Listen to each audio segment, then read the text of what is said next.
The credentials to identify Christ in our midst. Part 2. It is evident that Christ, as the Son of Man, would have a name like everyone else, and this would generate great controversy among others. However, the difference is that in her name would be God's power, and this could be verified by asking in prayer to God the Father, Melchizedek, in her name, Lisbeth, since she revealed both the name of God the Father, as well as the correct way for us to make our petitions that is pleasing to God the Father. Today, Christ Lisbeth has given fulfillment to John 16, verses 23 through 27, proving that to those who love her and believe in her, she gives all the spiritual riches that come from God.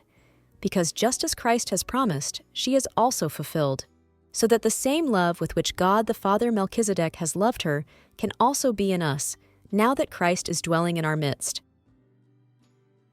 It says in Philippians 2:9, "Therefore God elevated her to the place of highest honor, and gave her the name which is above all name."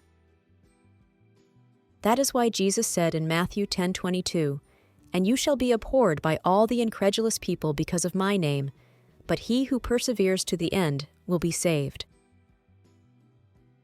All the so-called Christians think and believe that Jesus Christ is a name and that it is in this name that one prays to God, but they have not yet been able to identify either Christ in our midst nor God the Father, because whoever sees her sees the Father. That is why what it says in John 16, verses 8 and 9, applies to them.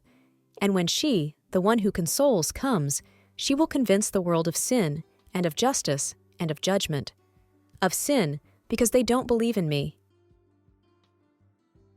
That is, whoever rejects her is in sin. The cleansing, purification, whitening, and holiness must be a resounding banner in the ministry of Christ, and her word must produce these results or changes in the life of the believer.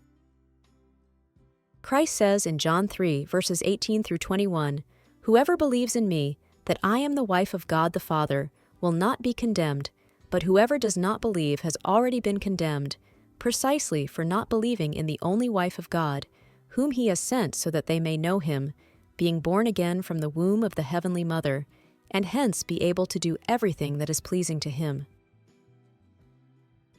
They are condemned because they have not received God's Spirit, when she is God's love and truth that is essential to acquire for one to be saved, because it is through the wife of God, the Father Melchizedek, that God's children who are spiritual are born.